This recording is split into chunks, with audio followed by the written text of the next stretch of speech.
The Road to 1,000 Break and Runs, Rack 93, 9-ball, World 9-ball Tour format break, 4 1/8-inch pockets, 9-foot table, trying to make the 1 ball on the side. Successfully making the 1 ball on the side, sending the cue ball off the left-hand side long rail, back through the stack, and getting kissed up toward the middle of the table. I do have a straight-in shot on the 2 ball in the bottom left-hand corner pocket, but the problem is the 4 and the 7 are tied up. The 4 is my next shot after the 2, so therefore I realize I have to do something quick. Being creative, I start wondering, can I play the 2 off the 7, the carom shot? You see me lining it up now. If I play the carom shot at the right speed, pocket the 2, the 7 should push the 4 toward the bottom left-hand corner pocket. Lining the shot up and taking my time. Hitting this with a low cue ball, basically stopping the cue ball, just dragging it over, and made the shot successfully. Everything went very ideal on this shot. The 4 stayed down here with the cue ball. I have a good shot on the 4. The 5 is in the upper right-hand corner pocket. Shooting the 4 ball with a high spin around 12:30, 1 o'clock. Going 2 rails, 1, 2 rails, up toward the middle of the table. Hitting it hard enough that if I do hit the 7, I kind of bump it out of the way. I definitely want to hit it hard enough to go past the 7 in case I did make contact with the 7, because I do not want to hook myself with the 7. The 5 to 6 is fairly routine. No problem there. If you guys would, reach up and hit that like button. It only takes a second. I greatly appreciate it.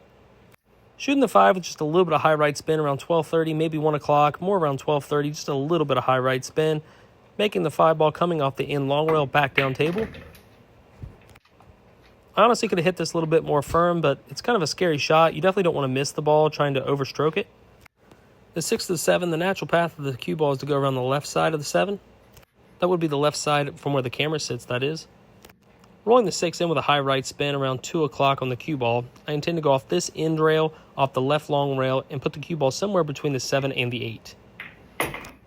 1 rail, 2 rails, back out. Almost perfect. Thankfully, I never stopped over top of the 8. If it would have rolled a little bit further, the shot would be much more difficult. The 8 still has me elevated somewhat. It's hard to realize that until I get down on the ball, but it's not completely got me, so this isn't too bad. Nice short backswing here. You do not want to lose control of your backswing and send the cue astray and then miss the 7.